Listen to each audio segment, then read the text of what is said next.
തിരുവനന്തപുരത്തെ ഡിപ്പോകളെടുത്ത് തിരുവനന്തപുരം ജില്ല പരീക്ഷണാടിസ്ഥാനത്തിൽ നഷ്ടത്തിലോടുന്ന വണ്ടികൾ എൻ്റെ സാന്നിധ്യത്തിൽ തന്നെ ചർച്ച ചെയ്ത് വേണമെങ്കിൽ ഒഴിവാക്കും. ആരും കളക്ഷൻ ഇല്ലാത്ത വണ്ടി ആർക്കും വേണ്ടാത്ത വണ്ടിയല്ലേ, അത് പിന്നെയും ഒരു മഹത്തായ വസ്തുവായി നമ്മൾ കാണണ്ടായില്ല. ഒരാൾക്ക് പോകാൻ വേണ്ടി വണ്ടി ഓടിക്കുന്നു.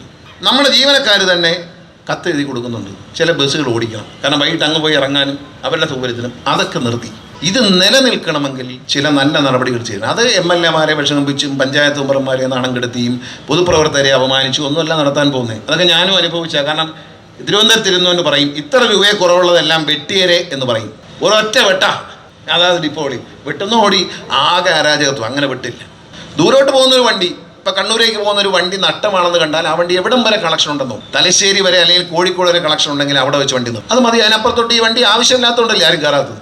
ആവശ്യമുണ്ടെങ്കിൽ നിറഞ്ഞു പോവില്ലേ. നിറഞ്ഞു പോകുന്ന വണ്ടി നിർത്താൻ നമുക്ക് തലയ്ക്ക് സുഖമല്ലോ. ഇല്ല, അനാവശ്യമായ ഒരു പൈസയും പുറത്തേക്ക് പോവില്ല, ചോരില്ല.